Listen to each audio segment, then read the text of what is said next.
The White Sox had their draft. Well, it's still currently going on.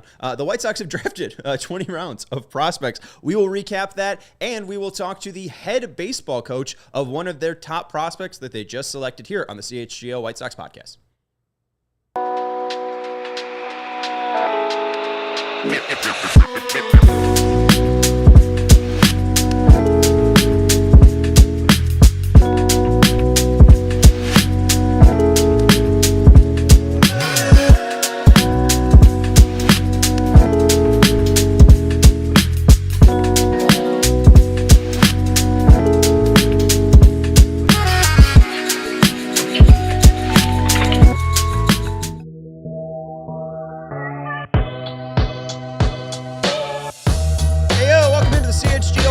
Podcast presented to you by Bet365. Whatever the moment, it's never ordinary with our friends over at Bet365. Use code CHGO365 when you sign up. Welcome into Studio B of our CHGO offices here in the West Loop of Chicago. I'm your host, Sean Anderson. Alongside me, my producer, Joey Christopoulos. What's up, Sean? Nothing much. The White Sox are currently getting through the 2025 draft. We are 15 rounds through. Picks around 16, 17, 18, 19, and 20 are still left to go. We will be recapping most of the 15 picks with our first guest, James Fox of Future Sox, and later on in the show, talking about the second pick the White Sox made yesterday, Jaden Fauske out of Nazareth Academy. We will be joined by Lee Milano, the head coach of Nazareth Academy out in Grange Park, to talk about Jaden, the prospect who won 2 state titles with Naz Academy. Let's go to James Fox, though, of Future Sox. Hello, James, editor-in-chief over at Future Sox. You and Ian have been doing a great job covering the Major League Baseball draft for several years, especially this year, doing like 3 hours of live streaming. Welcome on. More talking for you. I bet you're thrilled. Yeah, even more. No problem. Thanks for having me. Yeah, we're excited to talk about it. It's been a weird MLB draft. I wasn't surprised, I was a little surprised by Eli Willits going 1 overall, and I feel like that's what ended up leading to Billy Carlson at 10. Do you feel like if Cade Anderson maybe goes 1 to the Nationals, Carlson isn't a possibility at 10, or do you feel like Carlson was somewhat destined for the Sox?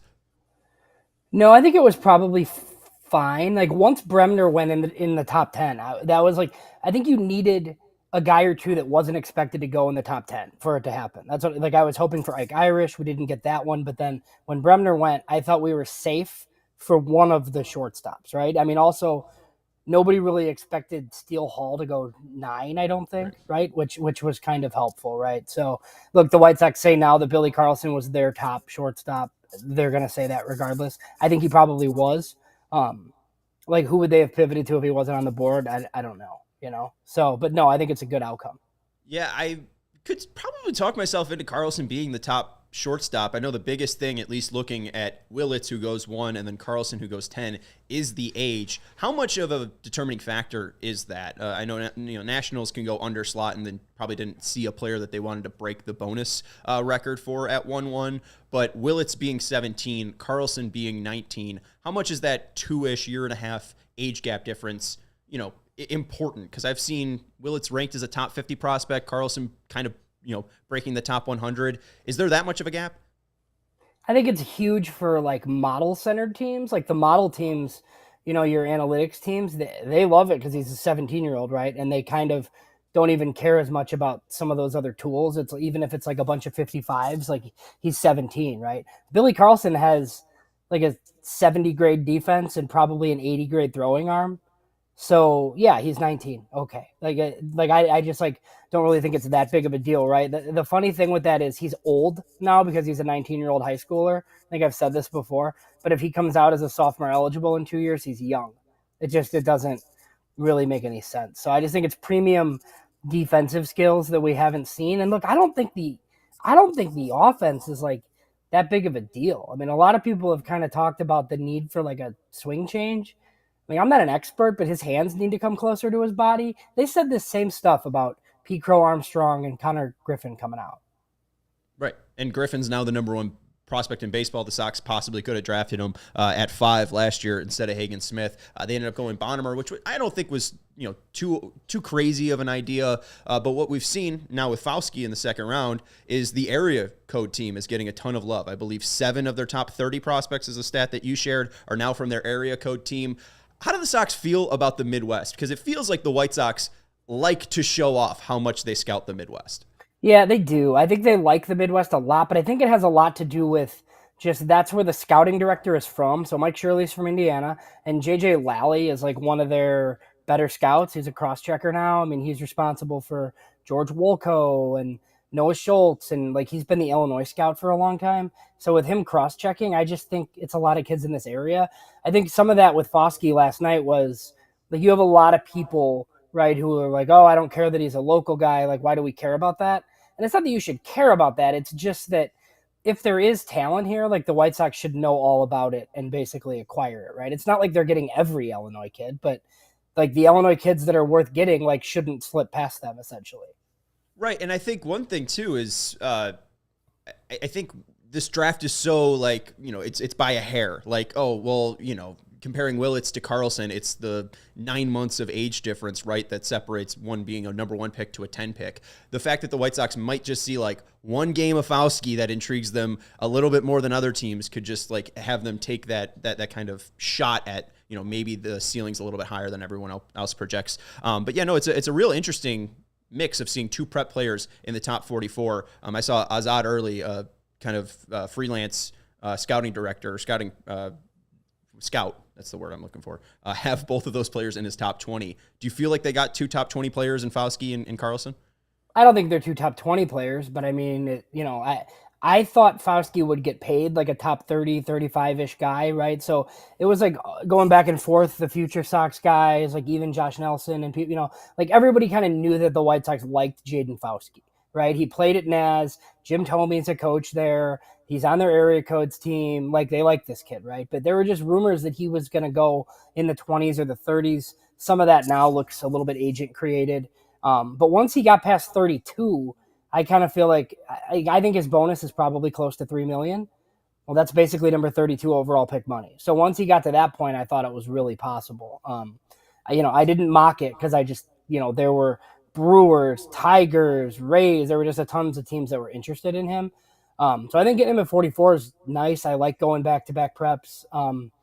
He's going to be up the middle for now because I think he'll start in center. And then if it's a corner, ultimately, that would be fine. I do think both guys are similar to Bonnemer, though, in the way where like they could be in Kannapolis to start next season, which is good. They're not just like in rookie ball for years. Right, especially with Carlson being 19. I think Fauske's only about 4 months younger, so similar age there, 19-ish. So yeah, we could see them making instant impacts for the team. They also have Landon Hodge in the 4th round, another prep player. Do you feel like their bonus pool money is getting tight from those 3? Like, is the large majority of that bonus money going to go to them, and then is it just going to be largely college players, senior college players after that? I saw one more prep player, Matthew Boughton, in the 11th round, but that could be who is James Tibbs? Who was the Florida State kid that they selected in like the 20th round last year? Oh yeah, Miles Bailey. Yeah. No, they'll sign the 11th rounder. He'll be over. I just don't know how much over. Like the 11th round is interesting because you get spotted 150K basically.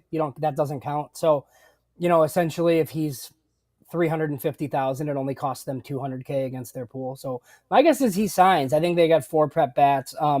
So last night on the Zoom call, Mike Shirley mentioned that they were talking to prep guys for the first pick in the 4th round.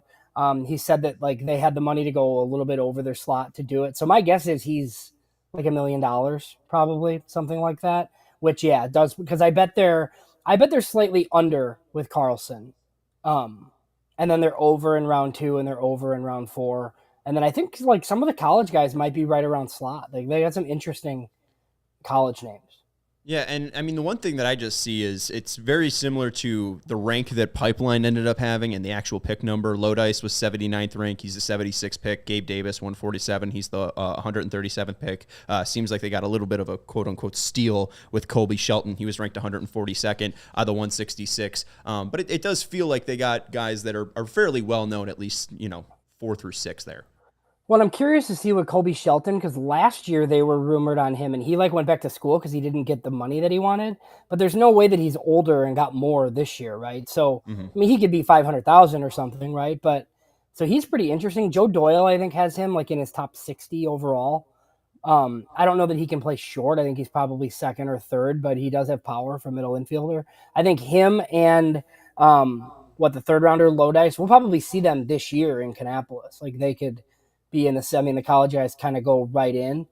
And then I think the two college pitchers are interesting too, Gabe Davis, and then Blaine Wink is really interesting from Ohio State. He's just been hurt all the time. So he was pretty good in a limited sample, and he transferred to Georgia. He just pitched at the NFL draft or the MLB draft combine. I guess he's not going to go to Georgia because if they took him in the top 10 rounds, he's signing. So I think he's a little bit interesting too. Is Wink more of a starter? Because it does seem like Gabe Davis, 6'9", it may be just like a reliever risk if he's not able to figure out the stamina. But do you feel like Wink has a possibility of being a starter? I think they probably start both of them initially. I'll ask Mike Shirley when we go on today if nobody else does, like if he sees starter profiles essentially. So there was another interesting one too. I don't know if you saw it. Like in round 14, they took Texas's catcher. He was ranked on Pipeline too. So he's like, I think 163 on Pipeline or something. But when you go to stack a draft class, he's probably like in their top 10 really, right? Because he's ranked basically. Yeah. Well, do you think, Galvin being a college player, like they're going to get him. Why do you think that was a sign player him. that fell? Exactly. Like, is that I don't similar know. to, Shelton, where he might not get the money and go back to college, or is he out of eligibility?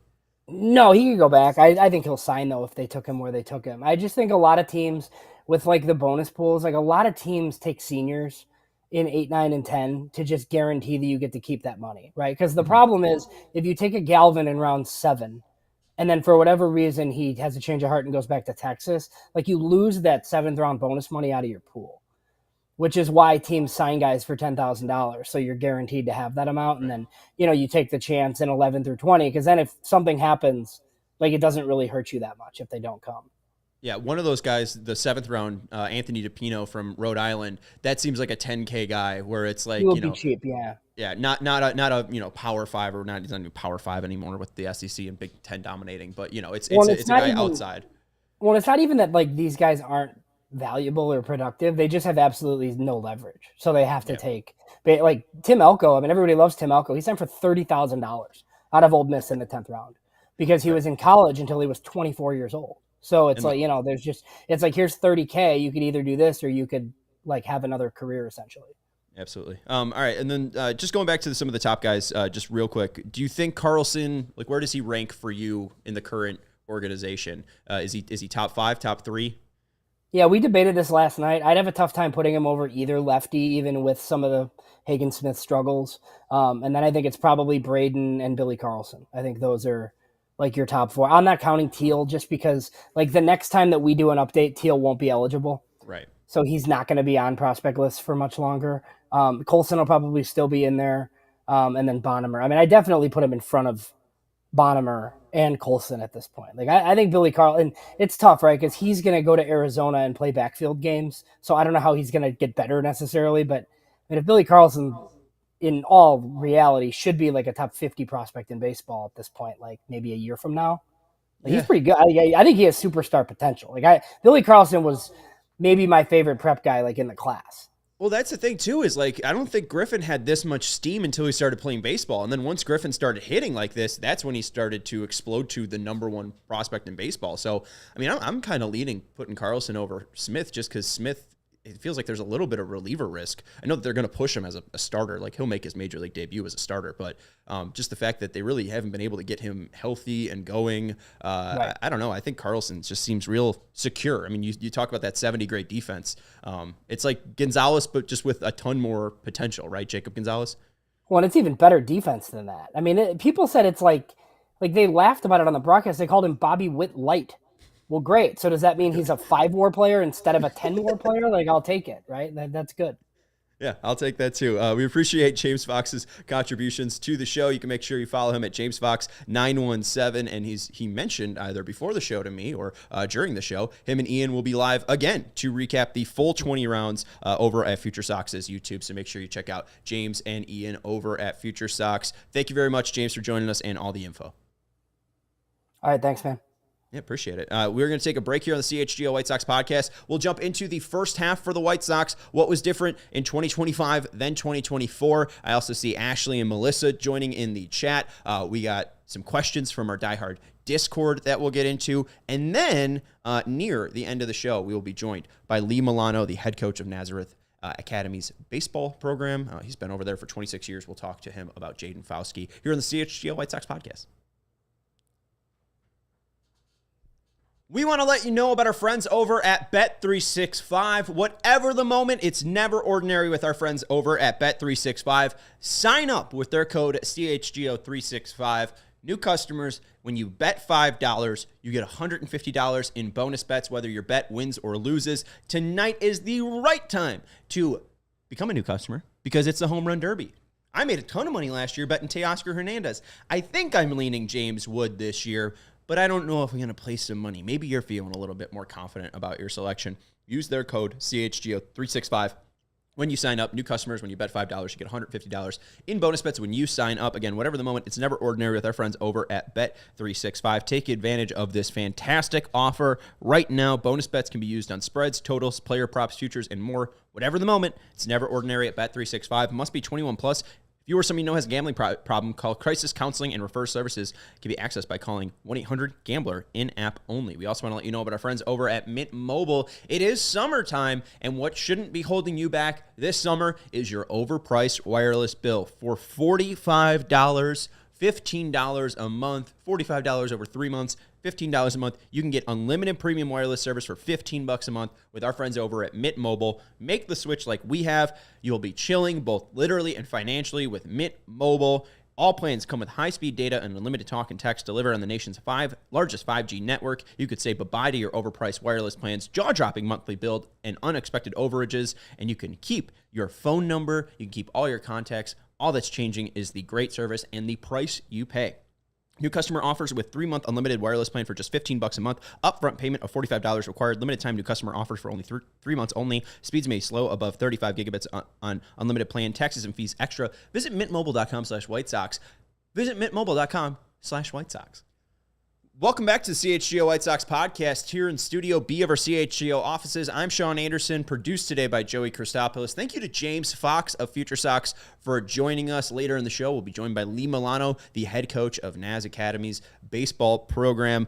We do have a couple comments. Adrian White saying Eddie King Jr. from Louisville, does he have a chance? Obviously, I should have asked James Fox that. He is a local product, Marian Catholic kid from Linwood, Illinois, currently playing at Louisville, like Adrian mentioned. This past year, 367 average, 435 on base percentage, 750 slugging percentage. That is in the ACC. That is not in the Big Ten or SEC, but still, I'd take a 367 average. I don't know, again, like what exactly will end up happening for this draft. I'd be excited by that type of player. He is an outfielder, bats right, throws right, 6'2", 220. But yeah, I'm down for Eddie King. Why not? Seems fun. Played some summer ball as well. That's with wood bat. This one's in the Cape Cod in 2023, 39 games, 255 average, 408 on base, 398 slugging. So the slugging really didn't transfer with wood bat from going from metal to wood. So maybe that's part of the reason why he's fallen, but I wouldn't be against it. We also have Johnny Cash, the Prince of Darkness, saying, I played against Fauske in high school.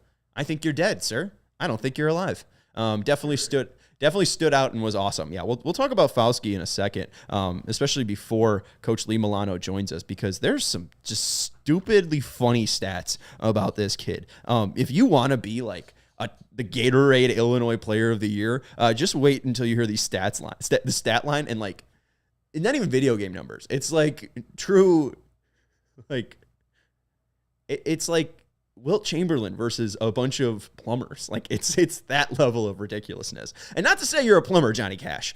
You're a great guitarist. Anyways, let's get into 2024 versus 2025.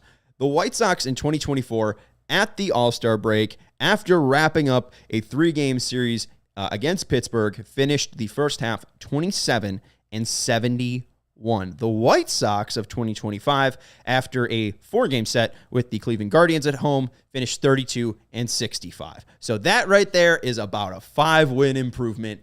Yay! Woohoo! We love that. They're dancing in the streets.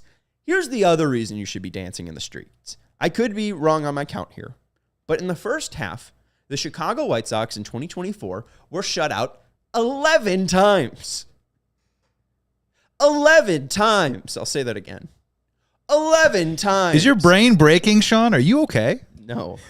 This team. That's when a synapse fires off in the brain. And doctor, he's just been saying 11 times for the last hour. 2025, 5 times. All right. That's a 6-time difference. That is, the difference is less than the amount of times that we even gotten shut out this year. So, hey, we'll take it. And then looking on the positive side, wins by 5 runs or more. 1, 2, 3, 4, 5, 6, 7. I just want to make sure I had the number right. I think it's 7 wins in 2024 in the first half by 5 runs or more. In 2025, 1, 2, 3, 4, 5, 6, 7, 8, 9, 10.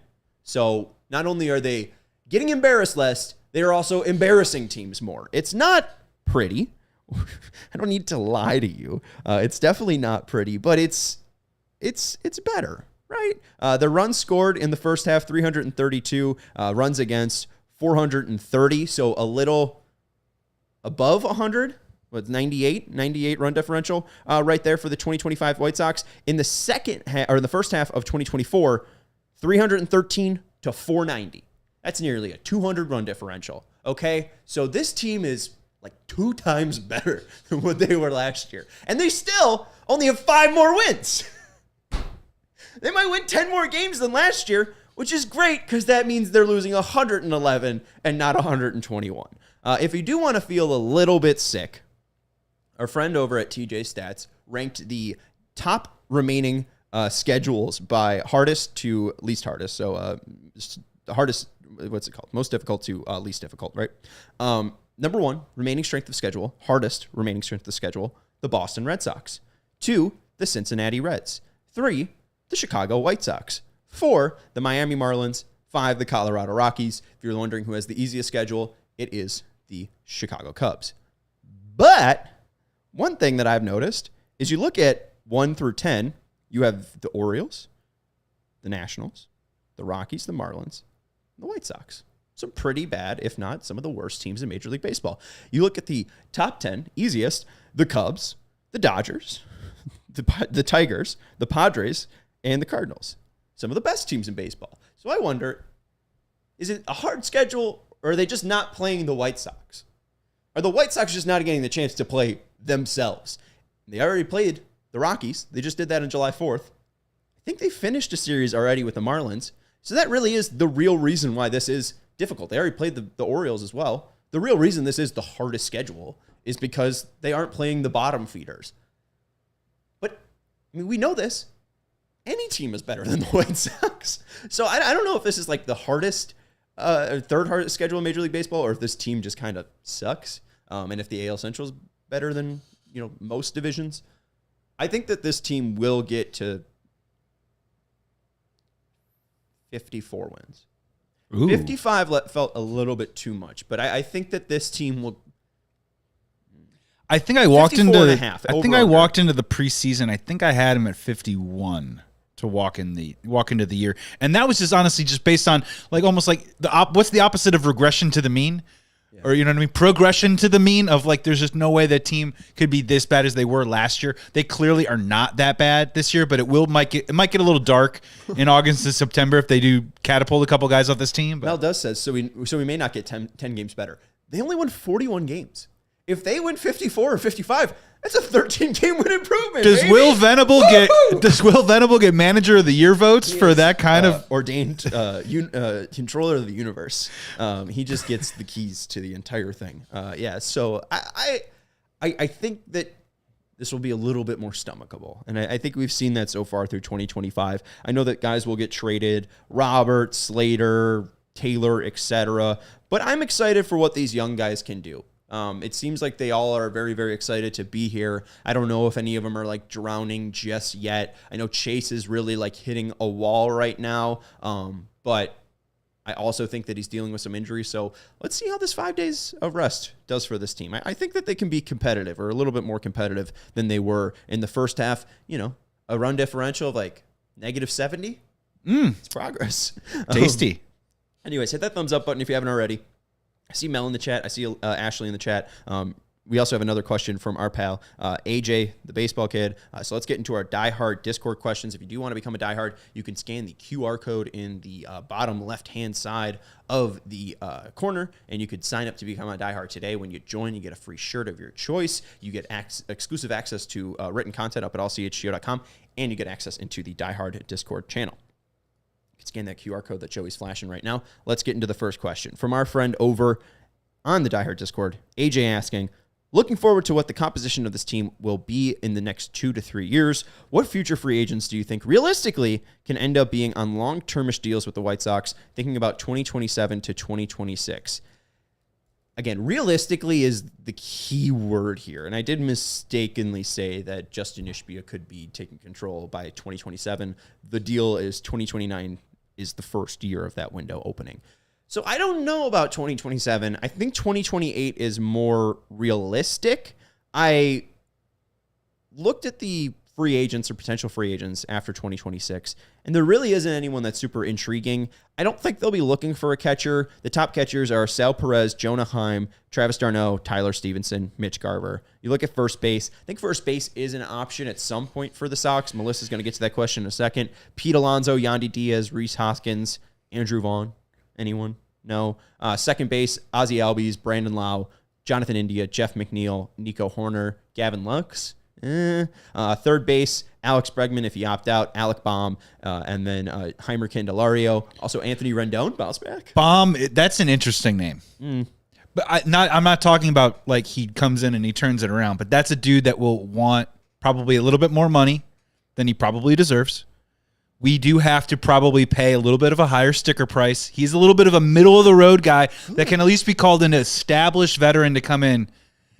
That feels like that could be a White Sox target. But you understand that could be a reality. No, because he sucks. I don't like him. I don't think he's actually going to get that. I think he's going to be a guy that sits in free agency for a very long time because he won't want to get the deal that he wants. Signs in January. He's or not February. even an average hitter on a pretty good team. You look at the outfield, Ronald Acuna Jr., club option, Cody Bellinger, Luis Robert Jr., Adolis Garcia, Rosarena, or George Springer. That's, again, after the 2026 season. After 2027, Adley Rutschman, William Contreras, Wilson Contreras, Freddie Freeman, Ozzie Albies again, Alex Bregman again, Nolan Arenado, Ryan McMahon, Isaac Paredes, shortstop Jeremy Pena. Outfielders again, Ronald Acuna on a club option. Anthony Santander can opt out. Stephen Kwan, Luis Robert Jr. again, Teoscar Hernandez. There isn't anyone that really pulls me in. There isn't anyone that I really want a ton. And I think the biggest thing is I don't know what this team looks like.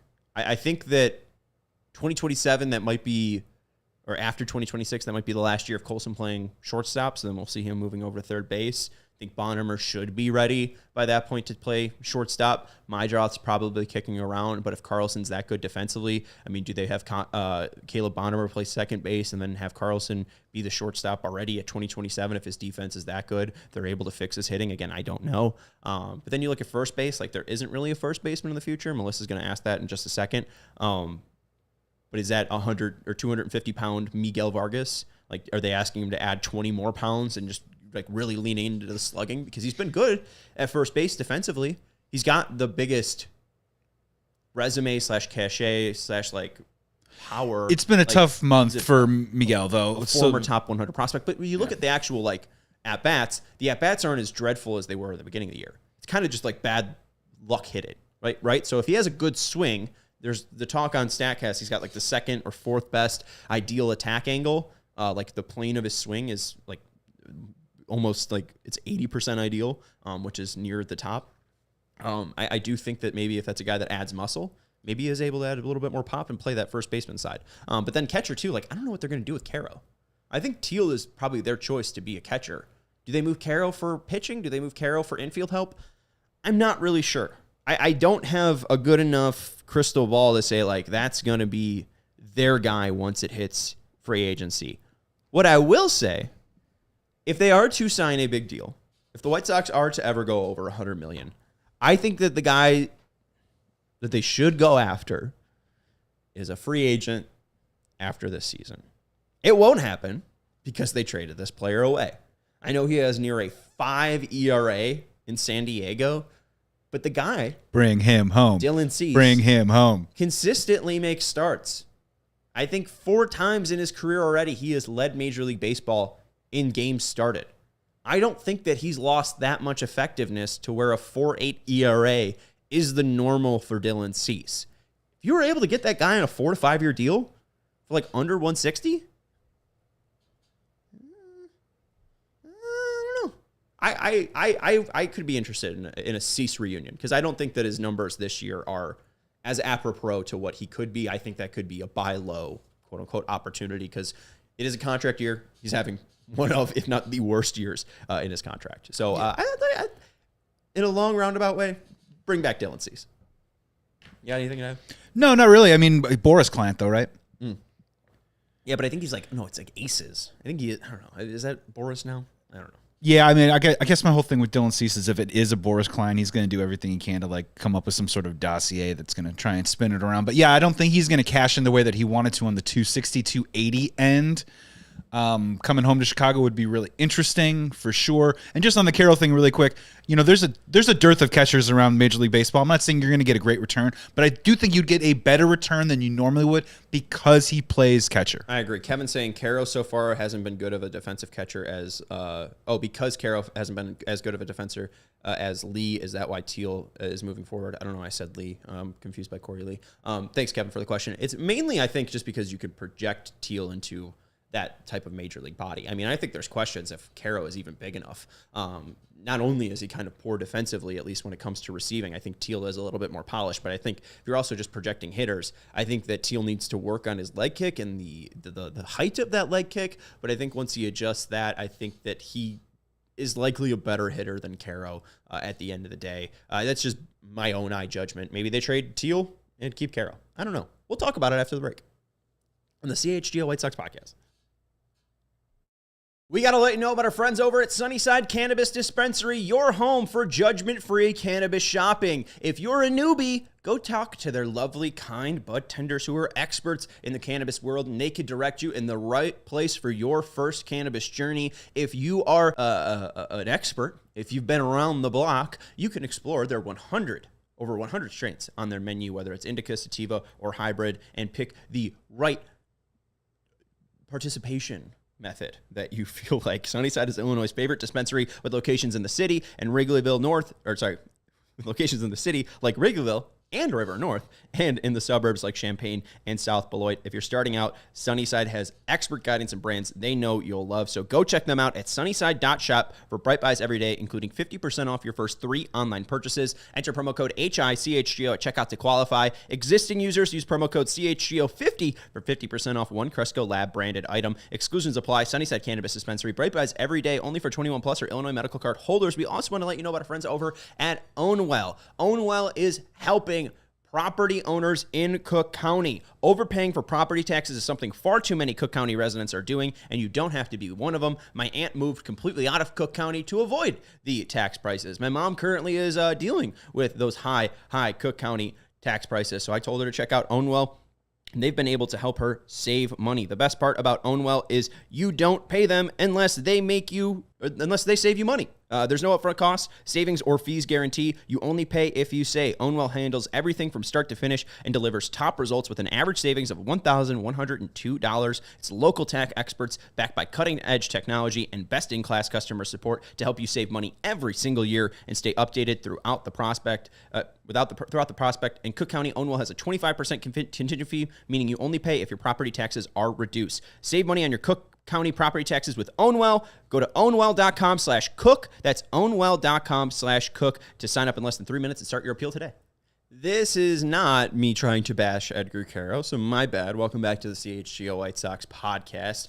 We do have some people talking about Caro. Johnny Cash, our guy who is alive, saying Caro is also so slow. Melissa chiming in saying Caro is scrappy. Don't underestimate that. He does have the highest batting average against left-handed hitters. That was up on the scoreboard over at Rate Field yesterday when he was going up against a lefty starter in Joey Cantillo.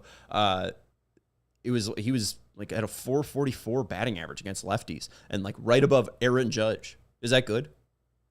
having a better batting average than Aaron Judge. I'm going to say it's pretty good there. Back to you. Pretty good there. I don't want to write off Caro. He is the youngest player on this team, the youngest catcher in Major League Baseball right now. We have over 70 people watching. Hit that thumbs up button if you haven't already. Excited to be chatting with you guys. If you have any thoughts, let us know. Dan Blue saying, go Sox. Of course, let's go. We do have Lee Milano, the head coach of Nazareth Academy, joining us in about 10-ish minutes to talk about Jaden Fauske. Let's get to another question. Ashley, who is in the chat, also is in our diehard Discord. She's saying, are they still at fun bad or downgraded back to bad? Either way, at least not historically bad. Also, what are some good surprises from the first half? Who are you most interested in seeing how they do in the second half?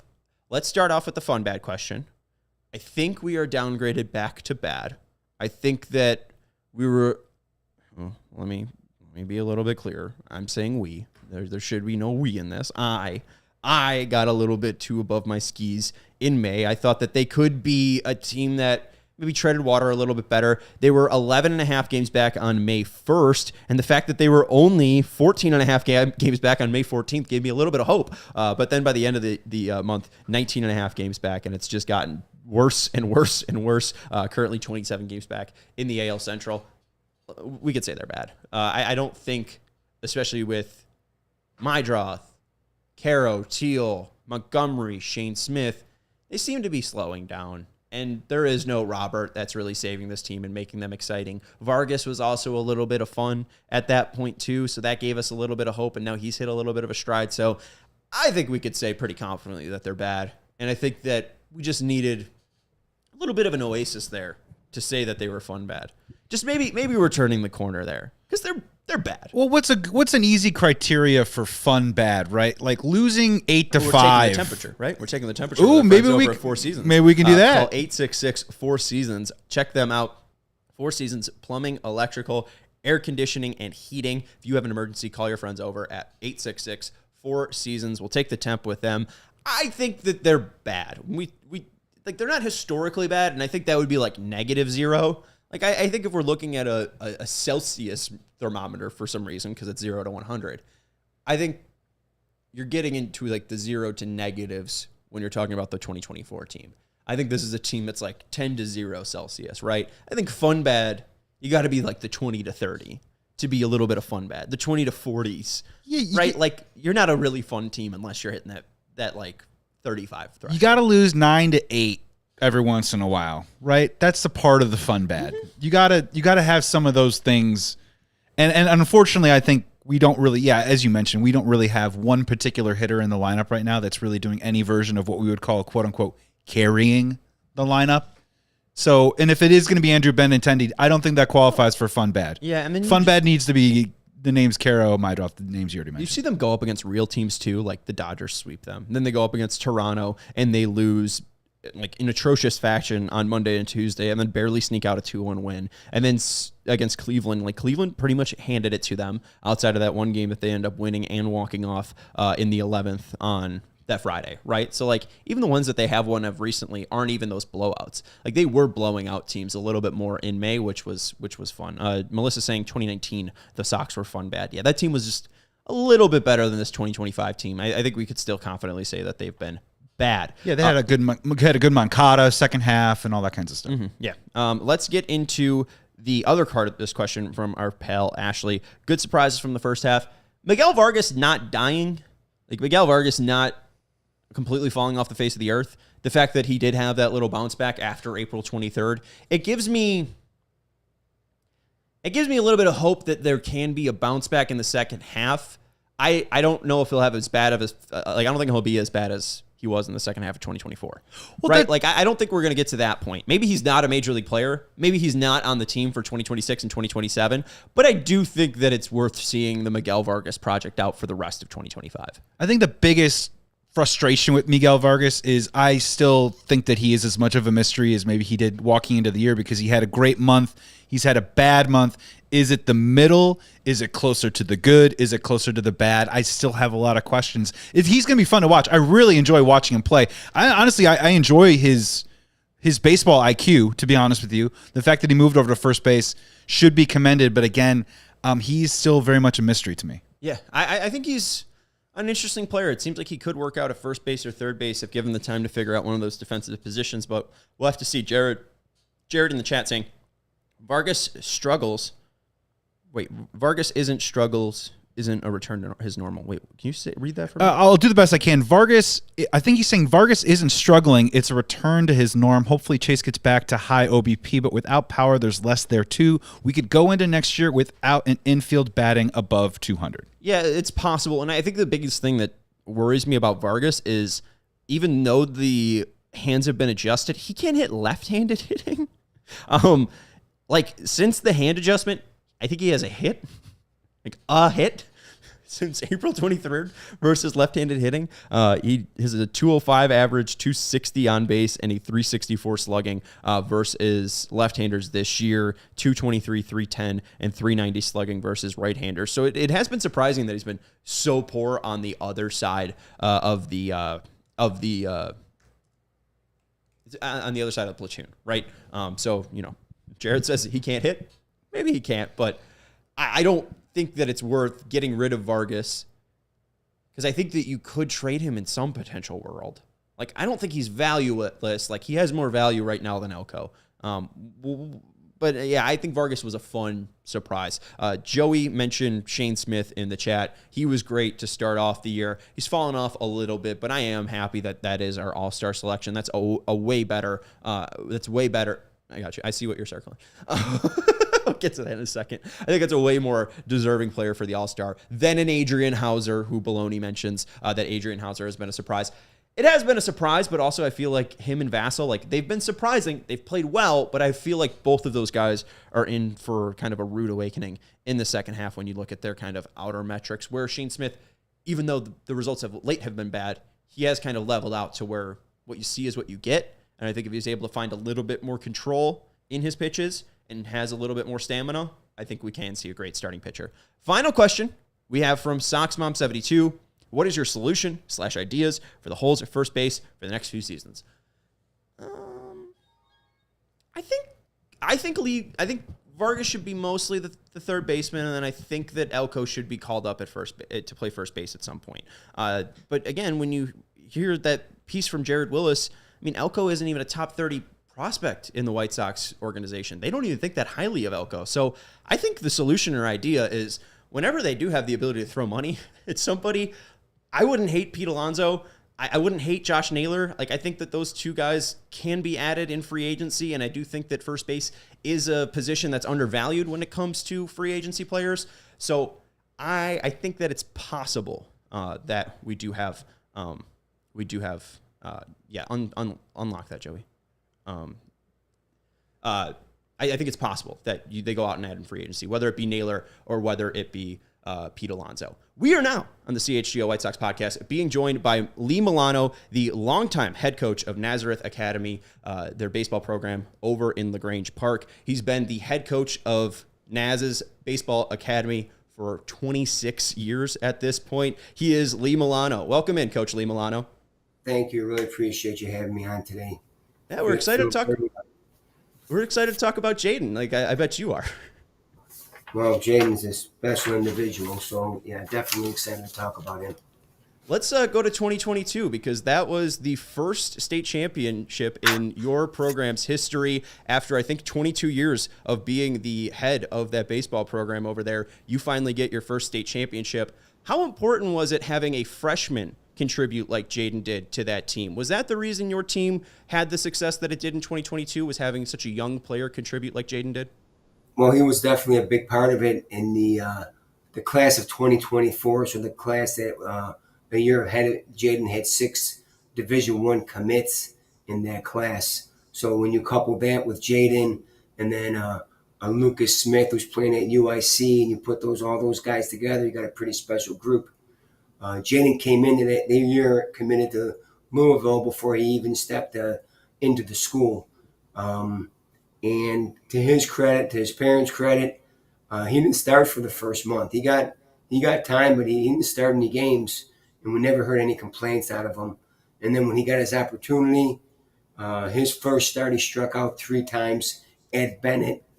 And I told him that, don't worry, you're going to be in that lineup every day. and he struck out one time the rest of the year.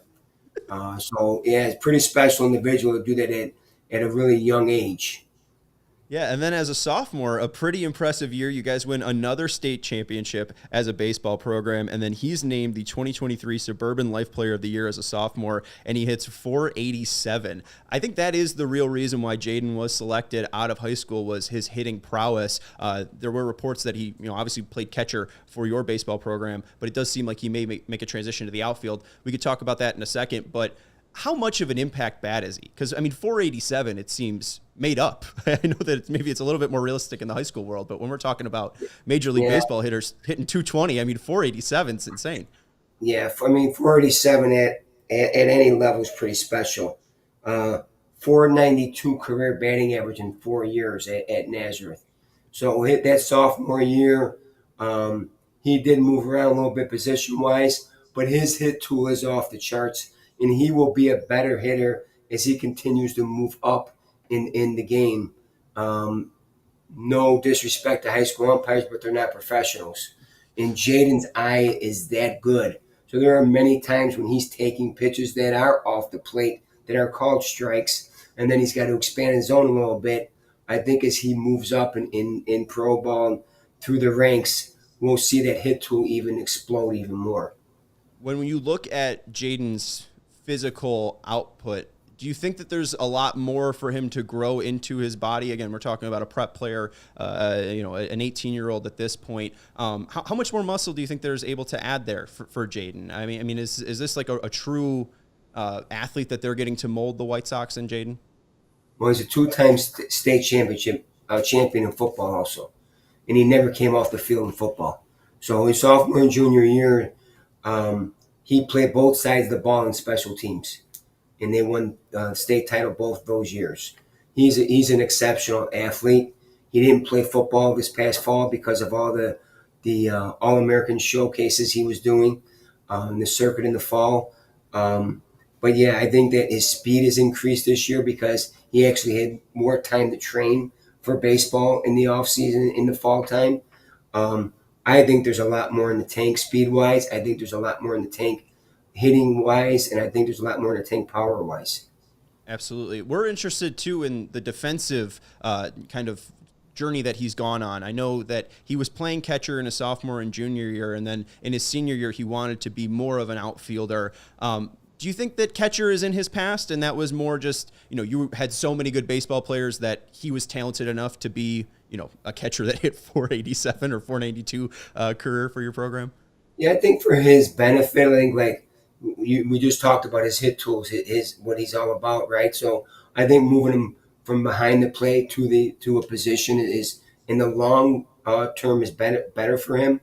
I think if he worked at the catching craft defensively, he was obviously at our level, he was exceptional. But he'd have to work at it at that next level if that was going to happen. But I see him playing the outfield long term. I see him possibly being a corner outfielder long term. Yeah, you expect with an arm for a catcher, he could probably play left or right. And then you talk about the speed gaining, so that's probably going to help him defensively when he gets to the pros. Let's get into one former Sox. You have a future Sox in Jaden, and now you got a former Sox who's been helping out your program in Jim Thome. What's it been like to have a Hall of Fame baseball player a part of your baseball program over the past couple of years? Well, we're truly blessed to have Jim around. He's a Hall of Fame baseball player, but first of all, he's a Hall of Fame person. You're not going to find a more quality individual than Jim Thome, and we're blessed as a program to have him around our kids every day in the spring. He has a lens that, no one else has, and what he's gone through, and, the kids really respect him. He sees things different, and we're just fortunate to have him around, at least for one more year until Landon graduates. Once Landon graduates, do you think that Jim might want to scratch a professional coaching itch? Because, it seems like he's able to connect with every baseball player. Bryce Harper was even saying in 2019 when he met the Sox, that was the guy that drew him to having interest to the Sox. Do you think Jim might have some professional aspirations coming up? I think Jim could probably do whatever he wants to. I think he could be a front office guy. I think he could be a guy in the dugout. I know, working for the Sox now, he does scouting for them. So, he's an advisor to the general manager. So I think if whatever Jim wants to do, he can do. I know this time spending with Landon is very special to him, special to both of them. So I know he's cherishing this time right now. Yeah, absolutely. And it'll be interesting to see where Landon goes. I mean, you guys are slated for another great season at Naz, and that should be another top pick for it. We'll see if Landon goes to college or not, but I would be surprised if Landon's not selected in the first round of next year's draft. Coach Milano, we really appreciate your time. One final question I have for you. I know Jaden has White Sox fandom in his past. You being around at Naz for 26 years, you've probably seen the change of baseball culture in Chicago for a long time. Is there still a Sox-Cubs rivalry between your players, or is that kind of faded out and is more about favorite players or guys they like? Yeah, I don't see that Cubs-Sox banter back and forth much, at least recently, because unfortunately, there's not a lot, on the South side you can fight for right now, right? And we can talk about the future, but yeah, you know what? The kids are a little bit different these days. I think that, with being able to watch any game you want on streaming and all that, I think it has broadened their view of different teams. Yeah, absolutely. It's felt like it's waned a little bit, and it didn't feel that much for me when I was in school. So it feels like it's been following that direction. Coach, we are thrilled to have you joining us. Thank you so much for your time. Congratulations to your program. Congratulations to Jaden, and thank you again for joining us here for 15 minutes. Thanks for having me. Appreciate it. Absolutely. That is, to be a coach in Chicago, in a baseball town for 26 years at that high level of a program, that's absolutely incredible for Coach Milano. And hey, would have loved to have played for that guy, by the way. Right? And also, that is a baseball coach right there. Would have loved that. 22 years, 20 plus years to finally get your first state title, and then you do it the next year too. That must have been just a huge trophy on the wall for Coach Milano. Great stuff there from the head coach of Nazareth Academy, the head coach of Jaden Fauske, the new prospect for the Chicago White Sox. Obviously, we have to wait for them to be officially signed by the team, but we will see what ends up happening. I think, as James mentioned, it seems Fauske and Carlson will easily be White Sox prospects. Again, I brought this up with James, and we'll wrap this up in a second. I think Noah should be the number one prospect in the White Sox farm system. He's 6'9", and while the results this year haven't been exactly what you wanted, he's still getting more whiffs in AAA than he was at AA. I still think that is a great prospect. Maybe it's a little bit over the top, but I think Carlson's the second best prospect in the organization because of his ability to play shortstop. And I think that Fuller does have a knack to change swings. So if the big issue with Carlson is changing the swing and not the athlete, I think I'd put Carlson at second. I'd put Braden Montgomery at third. He is 22 years old, so that's kind of the ding that I'd give on him. You want to see Braden pretty much making his debut in 2026, where Carlson has a little bit more of rope to get to that point. I'd probably put Caleb Bonnemer at 5, and then or at 4, rising up the ranks. And then 5 is Hagen Smith. I'm falling on Hagen, even to the point where, talking to Coach Milano, kind of. I know this was a great tweet by not Bobby Orr, was MLB draft comps are always Hall of Famers. It's Ronald Acuna Jr. and Aaron Judge. Well, Bobby Wood Jr. light with Billy Carlson. It's okay. In actuality, it's Adam Hazley, right? But Fauske, I see Bryce Harper. You talk about how, the football prowess as well. I know we did this with Colson Montgomery, but it's Joe Mauer-ish. Mauer was this incredible two-sport athlete. I don't know if he was a two-sport athlete exactly, but I don't know. I'm interested in. I'm very, very intrigued in Fauske. So maybe I put him as 6, just behind Hagen Smith. But you got Jim Thome scouting him firsthand. I think that's You got to trust that guy. Let's hit a thumbs up button if you haven't already. Make sure you subscribe to the CHGO Sports YouTube channel. We appreciate everyone joining us today. James Fox and Coach Lee Milano. Thank you to Joey Christopoulos for producing the show. I'm Sean Anderson. We will see you on Wednesday. We're doing our top 10 what-if moments in White Sox history. Today, the Blackhawks show comes out at 7 p.m. The Bulls show is at 7 p.m. tomorrow. Sox and Cubs tomorrow, or on Wednesday at 7 p.m. The Bears top 10 on Thursday, and then the full Chicago top 10 on Friday. So it should be a really fun week here at CHGO Sports. Make sure you're subscribing. Thank you very much for watching, and we will talk to you on Wednesday. Goodbye. We all silly like the mayor.